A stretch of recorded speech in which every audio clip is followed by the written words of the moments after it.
Hello guys, എല്ലാവർക്കും DR-Tech23യിലേക്ക് എല്ലാവർക്കും സ്വാഗതം. ഇന്ന് എങ്ങനെയാണ് ആപ്പ് ഹൈഡ് ചെയ്യാന്നുള്ളതാണ് ഞാൻ പഠിപ്പിക്കുന്നത്. ഇതിൽ ഞാൻ ബസ് സിമുലേറ്റർ ഇന്തോനേഷ്യ എടുത്തിട്ടുണ്ട്. ഇതെങ്ങനെ ഹൈഡ് ആക്കണം എന്നാണ് നമ്മൾ നോക്കാൻ പോകുന്നത്. ഇതുപോലെ എല്ലാ ആപ്പും നമുക്ക് ഹൈഡ് ചെയ്യാം. അതിനായി നമ്മൾ ആദ്യം പോകേണ്ടത് സെറ്റിങ്സിൽ പോയി സെറ്റിങ്സ് ഒന്ന് ഓപ്പൺ ആവട്ടെ. അതിൽ ഫിംഗർ പ്രിൻ്റിൻ്റെ ഫേസ് ആൻഡ് പാസ്വേഡ് എന്നുണ്ട്.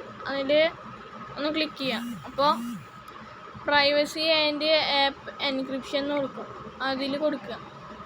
അപ്പോൾ യൂസ് പാസ്വേഡ്, നിങ്ങളുടെ പാസ്വേഡ് എന്താണെന്ന് വെച്ചാൽ അത് അടിച്ചു കൊടുക്കുക. എന്നിട്ട് ഹൈഡ് ആപ്പ് കൊടുക്കുക. ഹൈഡ് ആപ്പ് വരുമ്പോൾ കണ്ടോ, ബസ് സിമുലേറ്റർ ഇന്തോനേഷ്യ, അതിൽ ഇത് കൊടുക്കുക. അപ്പോൾ ഇങ്ങനെ വരും. നിങ്ങൾ ഈ കൺഫേം മാത്രം കൊടുത്താൽ മതി. ഇനി ബാക്ക് അടിക്കുക.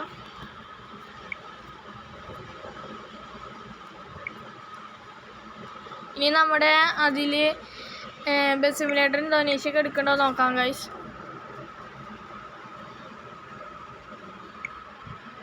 കണ്ടോ ഗൈസ്, ബസ് സിമുലേറ്റർ ഇന്തോനേഷ്യ ഹൈഡായത് കണ്ടോ.